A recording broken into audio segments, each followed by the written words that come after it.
And now chapter 16 of the Antya Leela, Lord Sri Caitanya Mahaprabhu tastes nectar from the lips of Lord Sri Krishna. Sri Krishna Caitanya Prabhu Nityananda Sri Advaita Gadadhar Srivasati Gaur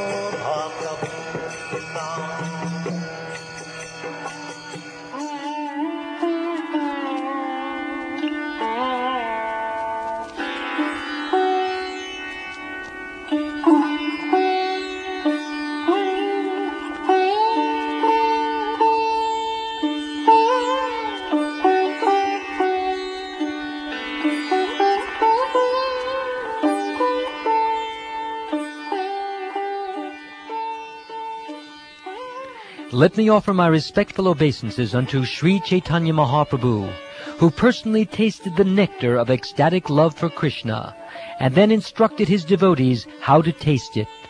Thus he enlightened them about ecstatic love of Krishna to initiate them into transcendental knowledge. All glories to Sri Caitanya Mahaprabhu. All glories to Lord Nityananda. All glories to Advaitacharya. And all glories to all the devotees of the Lord.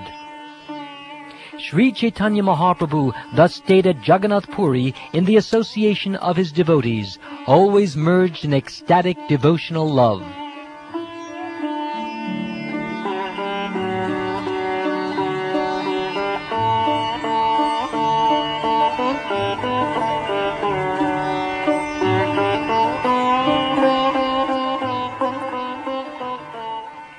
The next year, as usual, the devotees from Bengal went to Jagannath Puri, and, as in previous years, there was a meeting between Sri Caitanya Mahaprabhu and the devotees. Along with the devotees from Bengal came a gentleman named Kalidas. He never uttered anything but the holy name of Krishna. Kalidas was a very advanced devotee, yet he was simple and liberal. He would chant the holy name of Krishna while performing all his ordinary dealings. When he used to throw dice in jest, he would throw the dice while chanting Hare Krishna. Kalidas was an uncle of Raghunath Das Goswami.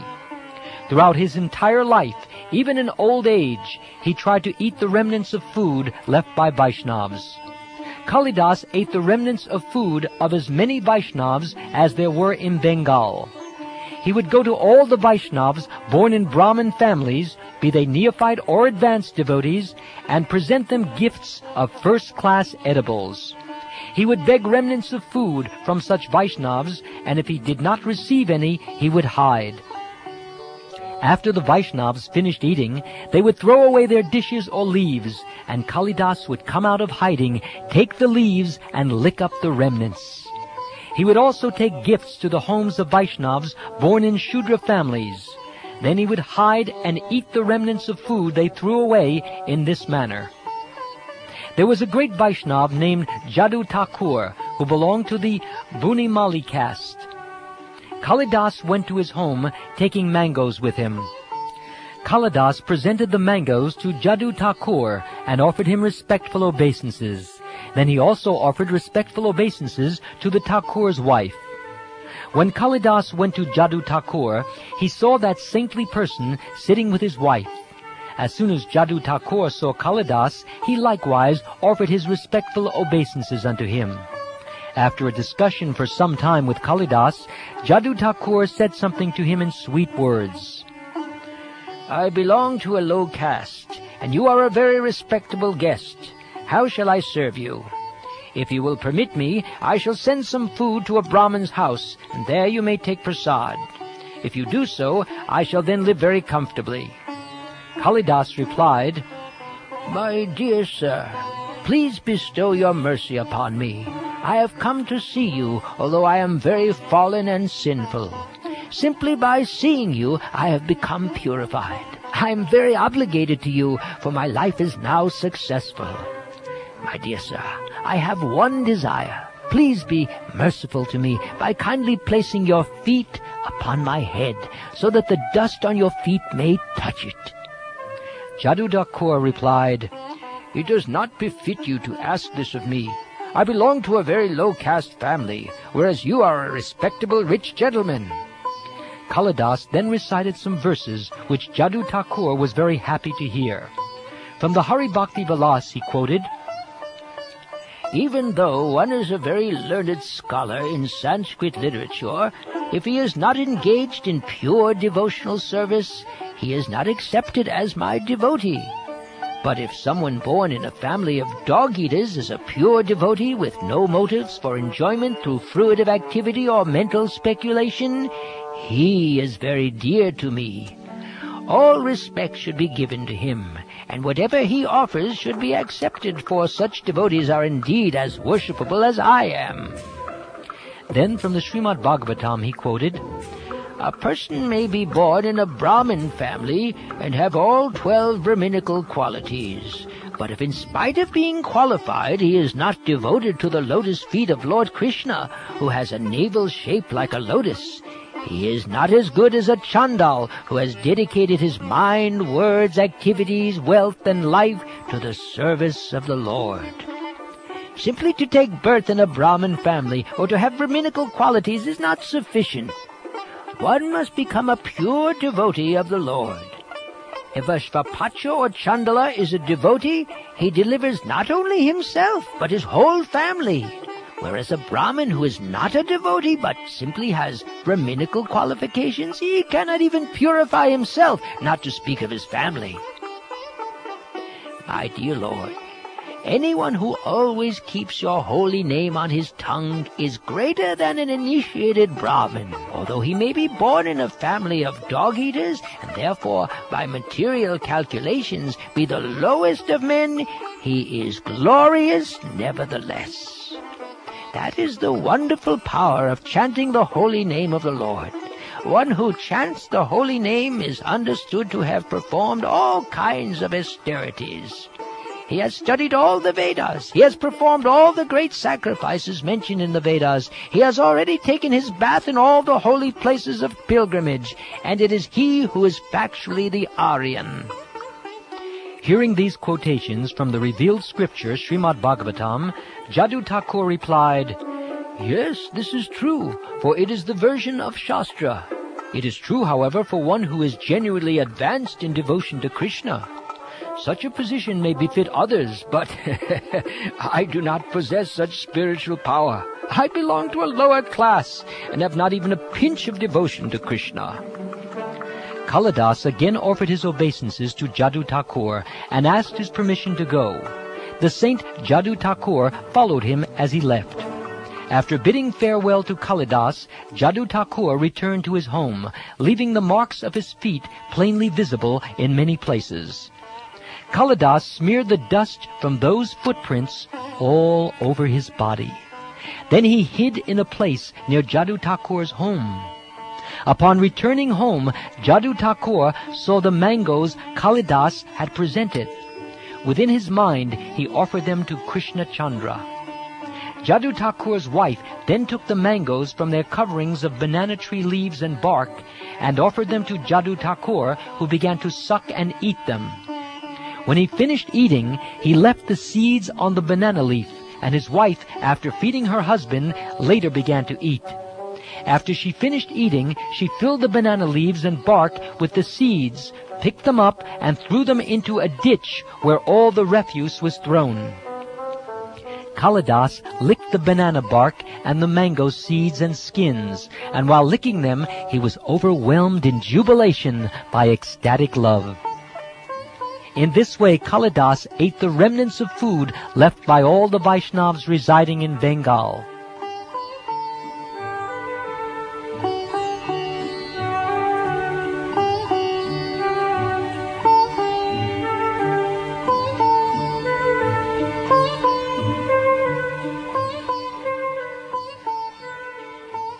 When Kalidas visited Jagannath Puri, Nilachal, Sri Caitanya Mahaprabhu bestowed great mercy upon him. Sri Caitanya Mahaprabhu had been regularly visiting the temple of Jagannath every day, and at that time Govinda, his personal servant, used to carry his water pot and go with him. On the northern side of the Shingadwar behind the door, there are 22 steps leading to the temple, and at the bottom of those steps is a ditch. Sri Chaitanya Mahaprabhu would wash his feet in this ditch, and then he would enter the temple to see Lord Jagannath. Sri Chaitanya Mahaprabhu ordered his personal servant Govinda that no one should take the water that had washed his feet.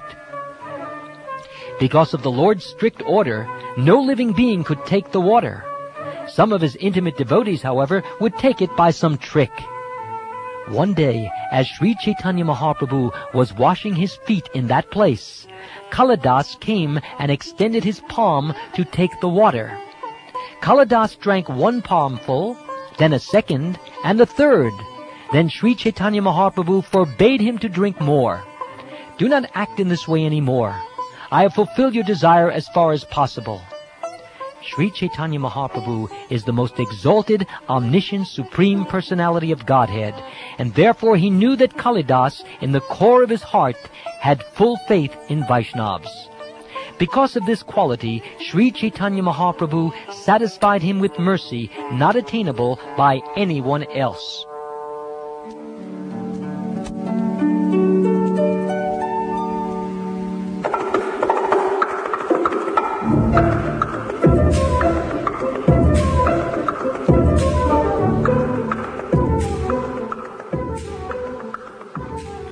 On the southern side, behind and above the 22 steps, is a deity of Lord Nrsingadev. It is on the left as one goes up the steps toward the temple.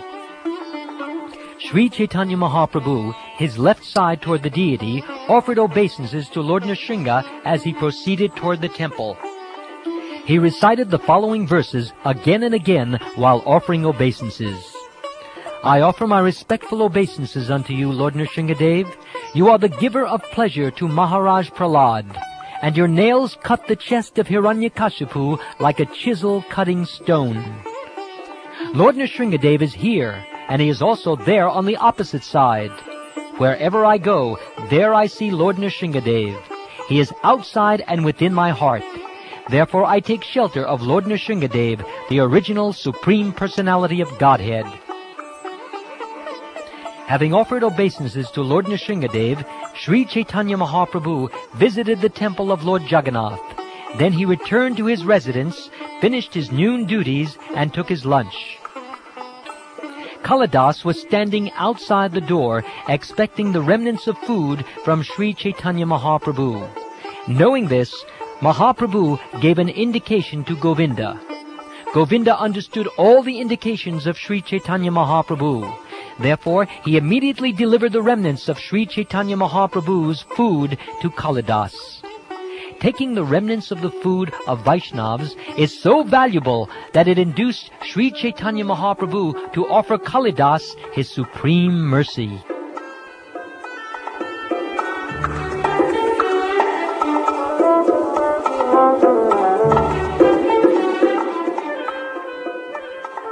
Therefore, giving up hatred and hesitation, try to eat the remnants of the food of Vaishnavas, for you will thus be able to achieve your desired goal of life. The remnants of food offered to Lord Krishna are called Mahaprasad. After the same Mahaprasad has been taken by a devotee, the remnants are elevated to Mahaprasad. The dust of the feet of a devotee, the water that has washed the feet of a devotee, and the remnants of food left by a devotee are three very powerful substances. By rendering service to these three, one attains the supreme goal of ecstatic love for Krishna. In all the revealed scriptures, this is loudly declared again and again. Therefore, my dear devotees, please hear from me, for I insist again and again. Please keep faith in these three and render service to them without hesitation. From these three, one achieves the highest goal of life, ecstatic love of Krishna. This is the greatest mercy of Lord Krishna. The evidence is Kalidas himself. In this way, Sri Chaitanya Mahaprabhu remained at Jagannath Puri, Nilachal, and he invisibly bestowed great mercy upon Kalidas. That year, Shivananda Sain brought with him his wife and youngest son, Puridas. taking his son, Shivananda Sen went to see Sri Chaitanya Mahaprabhu at his residence. He made his son offer respectful obeisances at the lotus feet of the Lord. Lord Sri Chaitanya Mahaprabhu asked the boy again and again to chant the name of Krishna, but the boy would not utter the holy name. Although Shivananda Sen tried with much endeavor to get the boy to speak Krishna's holy name, the boy would not utter it. Sri Chaitanya Mahaprabhu said, "I have induced the whole world to take to the holy name of Krishna. I have induced even the trees and immovable plants to chant the holy name. But I could not induce this boy to chant the holy name of Krishna." Hearing this, Svarup Damodar Goswami began to speak. He said, "My Lord, you have given him initiation into the name of Krishna, but after receiving the mantra, he will not express it in front of everyone. This boy chants the mantra within his mind, but does not say it aloud. That is his intention as far as I can guess." Another day, when Sri Chaitanya Mahaprabhu said to the boy, "Recite, my dear Puridas," the boy composed the following verse and expressed it before everyone. He said, "Lord Sri Krishna is just like a bluish lotus flower for the ears. He is ointment for the eyes, a necklace of Indranila gems for the chest, and universal ornaments for the gopi damsels of Vrindavan. Let that Lord Sri Hari Krishna be glorified." Although the boy was only 7 years old and still had no education, he composed such a nice verse. Everyone was struck with wonder.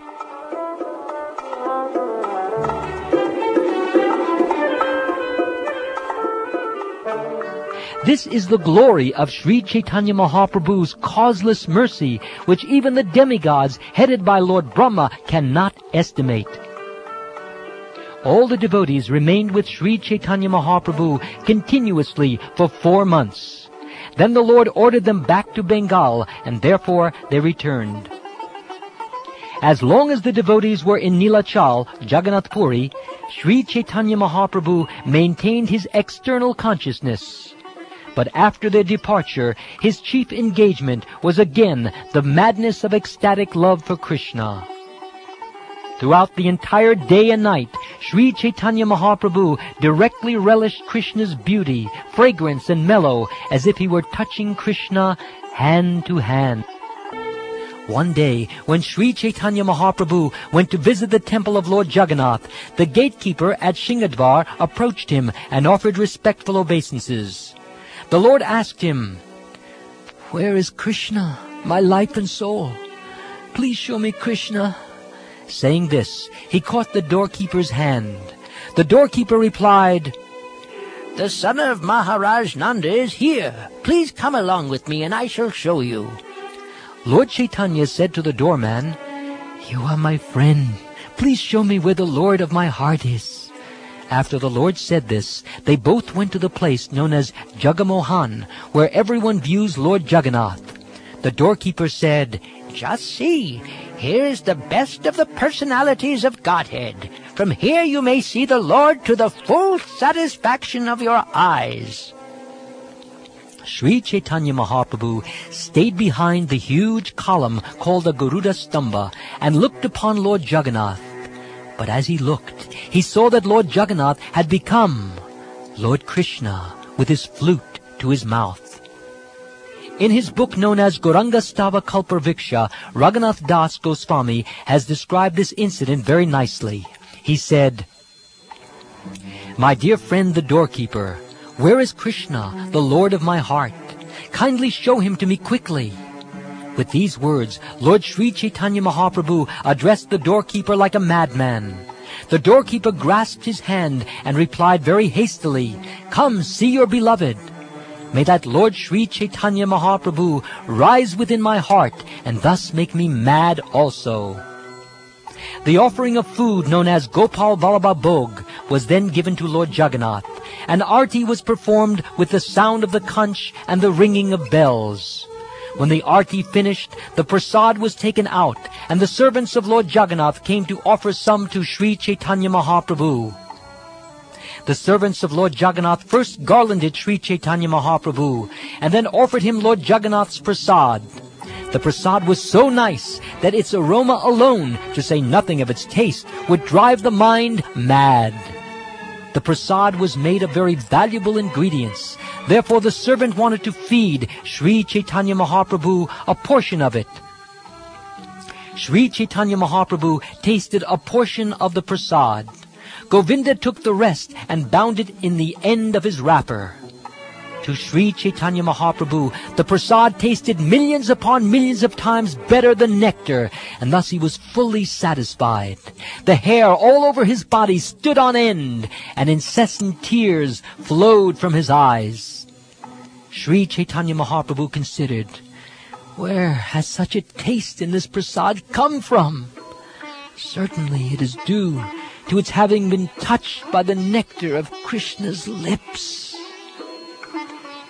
Understanding this, Sri Chaitanya Mahaprabhu felt an emotion of ecstatic love for Krishna, but upon seeing the servants of Lord Jagannath, he restrained himself. The Lord said again and again, "Only by great fortune may one come by a particle of the remnants of food offered to the Lord." The servants of the Jagannath temple inquired, "What is the meaning of this?" Sri Chaitanya Mahaprabhu replied, "These are the remnants of food that Krishna has eaten and thus turned to nectar with his lips. It surpasses heavenly nectar, and even such demigods as Lord Brahma find it difficult to obtain. Remnants left by Krishna are called pela. Anyone who obtains even a small portion must be considered very fortunate. One who is only ordinarily fortunate cannot obtain such mercy. Only persons who have the full mercy of Krishna can receive such remnants." The word sukriti refers to pious activities performed by the mercy of Krishna. One who is fortunate enough to obtain such mercy receives the remnants of the Lord's food and thus becomes glorious. After saying this, Sri Chaitanya Mahaprabhu bade farewell to all the servants. After seeing the next offering of food to Lord Jagannath, a function known as Upalabhog, he returned to his own quarters.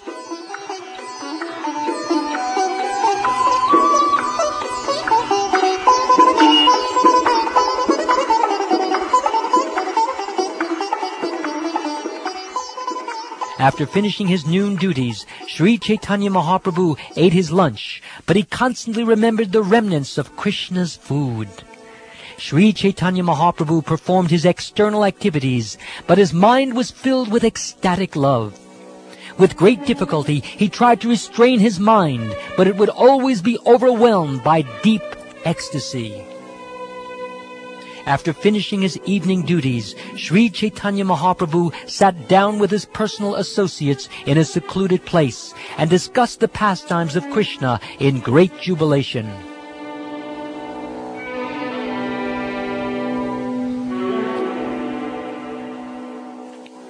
Following the indications of Sri Chaitanya Mahaprabhu, Govinda brought the prasad of Lord Jagannath. The Lord sent some to Paramananda Puri and Brahmananda Bhadati. Sri Chaitanya Mahaprabhu then gave shares of the prasad to Ramananda Roy, Sarvabhauma Bhattacharya, Svarup Damodar Goswami, and all the other devotees. As they tasted the uncommon sweetness and fragrance of the prasad, everyone's mind was struck with wonder.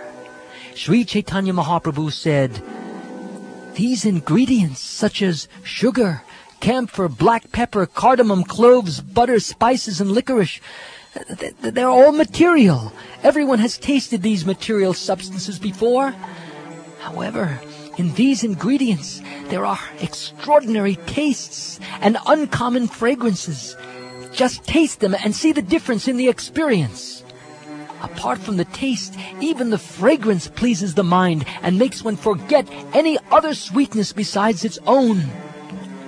Therefore, it is to be understood that the spiritual nectar of Krishna's lips has touched these ordinary ingredients and transferred to them all their spiritual qualities.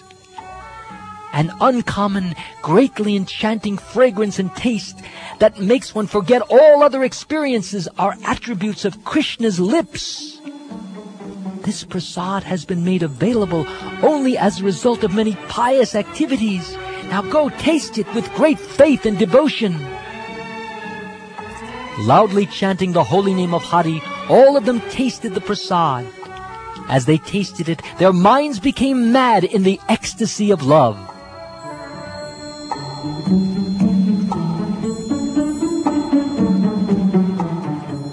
In ecstatic love, Sri Chaitanya Mahaprabhu ordered Ramananda Rai to recite some verses.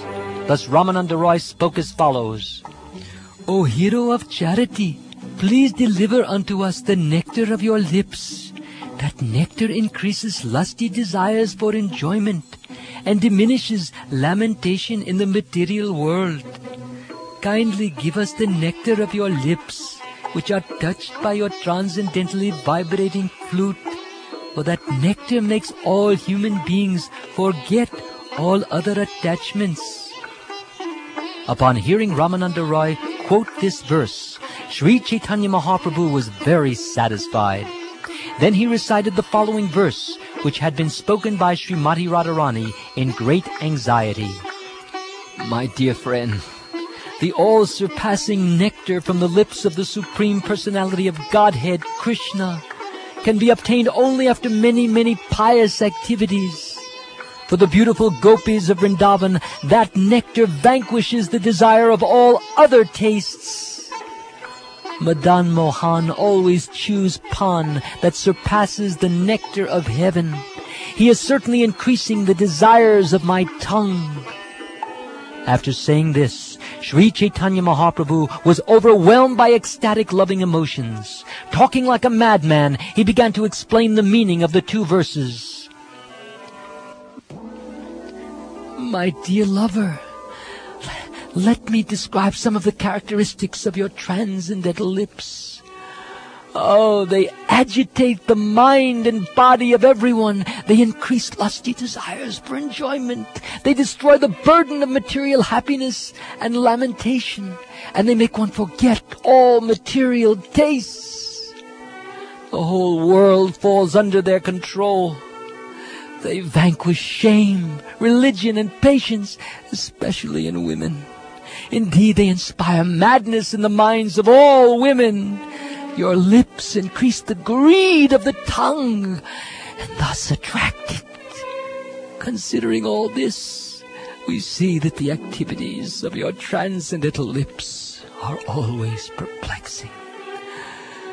My dear Krishna, since you are a male, it is not very extraordinary that the attraction of your lips can disturb the minds of a woman.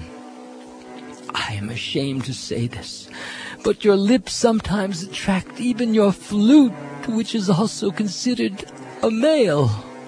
It likes to drink the nectar of your lips, and thus it also forgets all other tastes. Aside from conscious living beings, even unconscious matter is sometimes made conscious by your lips. Therefore your lips are great magicians.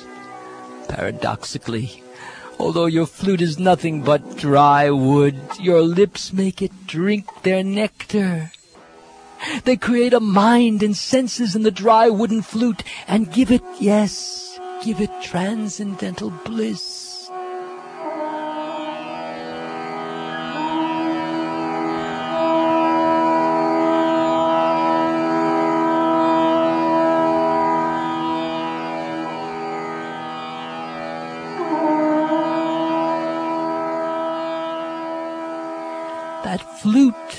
That flute is a very cunning male who drinks again and again the taste of another male's lips. It advertises its qualities and says to the gopis, "O gopis, if you are so proud of being women, come forward and enjoy your property, the nectar of the lips of the Supreme Personality of Godhead." Thereupon the flute said angrily to me, "Give up your shame, fear, and religion, and come drink the lips of Krishna. On that condition I shall give up my attachment for them. If you do not give up your shame and fear, however, I shall continuously drink the nectar of Krishna's lips. I am slightly fearful, because you also have the right to drink that nectar, but as for the others, I consider them like straw." The nectar of Krishna's lips, combined with the vibration of his flute, attracts all people of the three worlds. However, if we gopis remain patient out of respect for religious principles, the flute then criticizes us. The nectar of your lips and vibration of your flute join together to loosen our belts and induce us to give up shame and religion even before our superiors. As if catching us by our hair, they forcibly take us away and surrender us unto you to become your maidservants. Hearing of these incidents, people laugh at us. We have become completely subordinate to the flute. This flute is nothing but a dry stick of bamboo, but it becomes our master and insults us in so many ways that it forces us into a predicament. What can we do but tolerate it? The mother of a thief cannot cry loudly for justice when the thief is punished. Therefore, we remain silent.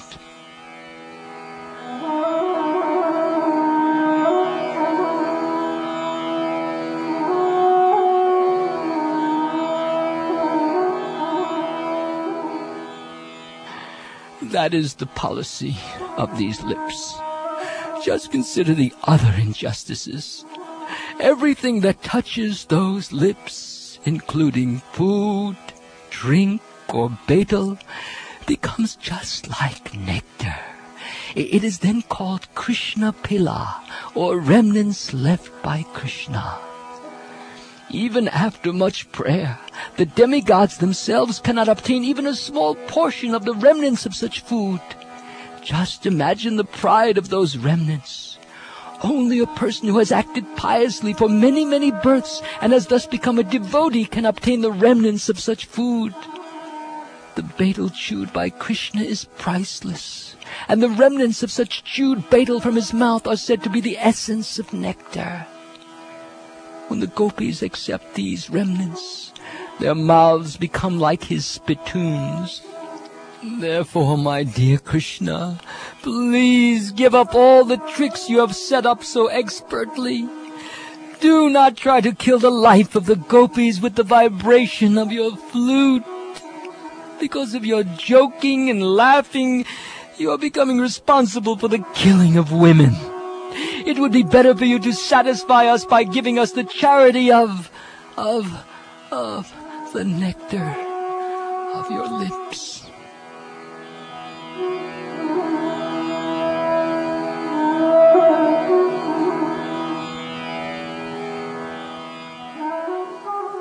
While Sri Caitanya Mahaprabhu was talking like this, his mind changed. His anger subsided, but his mental agitation increased.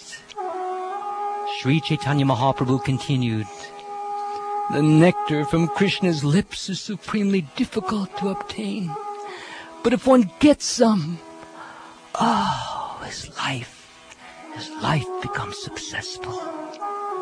When a person competent to drink that nectar does not do so, that shameless person continues his life uselessly. There are persons who are unfit to drink that nectar, but who nevertheless drink it continuously, whereas some who are suitable never get it and thus die of greed. It is therefore to be understood that such an unfit person must have obtained the nectar of Krishna's lips on the strength of some austerity." Again, Sri Caitanya Mahaprabhu said to Ramananda Roy, "Please say something. I want to hear something." Understanding the situation, Ramananda Roy recited the following words of the gopis from the Srimad Bhagavatam. "My dear gopis, what auspicious activities must the flute have performed to enjoy the nectar of Krishna's lips independently, and leave only a taste for the gopis, for whom that nectar is actually meant. The forefathers of the flute, the bamboo trees, shed tears of pleasure. His mother, the river, on whose bank the bamboo was born, feels jubilation, and therefore her blooming lotus flowers are standing like hair on her body. Upon hearing the recitation of this verse, Sri Chaitanya Mahaprabhu became absorbed in ecstatic love, and with a greatly agitated mind, he began to explain its meaning like a madman. Some gopis said to other gopis, "Just see the astonishing pastimes of Krishna, the son of Rajendra. He will certainly marry all the gopis of Vrindavan. Therefore the gopis know for certain that the nectar of Krishna's lips is their own property and cannot be enjoyed by anyone else." My dear gopis, fully consider how many pious activities this flute performed in his past life. We do not know what places of pilgrimage he visited, what austerities he performed, or what mantra he chanted. This flute is utterly unfit because it is merely a dead bamboo stick. Moreover, it belongs to the male sex. Yet, this flute is always drinking the nectar of Krishna's lips, which surpasses nectarine sweetness of every description. Only in hope of that nectar do the gopis continue to live. Although the nectar of Krishna's lips is the absolute property of the gopis, the flute, which is just an insignificant stick, is forcibly drinking that nectar and loudly inviting the gopis to come and drink it also. Just imagine the strength of the flute's austerities and good fortune. Even great devotees drink the nectar of Krishna's lips after the flute has done so. When Krishna takes his bath in universally purifying rivers like the Yamuna and the Ganges of the celestial world, the great personalities of those rivers greedily and jubilantly drink the remnants of the nectarian juice from his lips.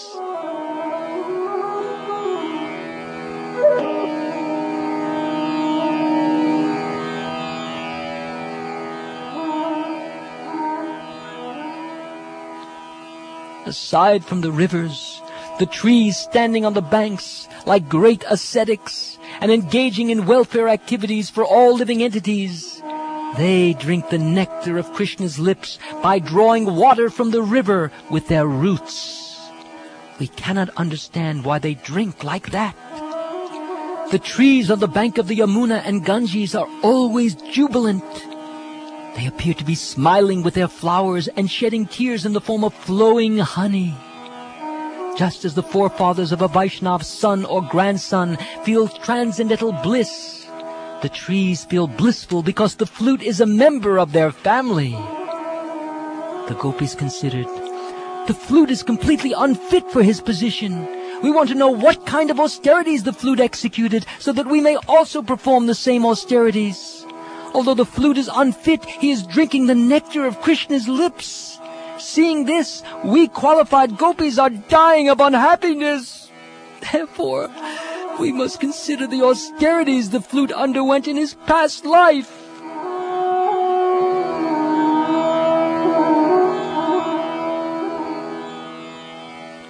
While thus speaking like a madman, Sri Chaitanya Mahaprabhu became full of ecstatic emotion.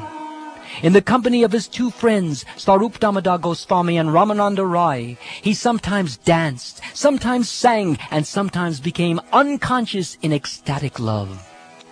Sri Chaitanya Mahaprabhu passed his days and nights in this way.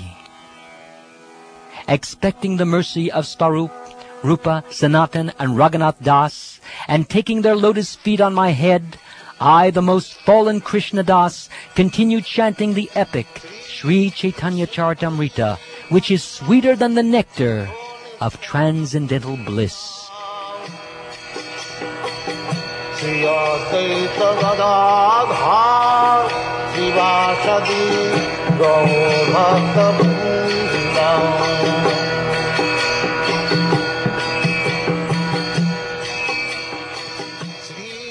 This ends chapter 16 of the Antya Lila.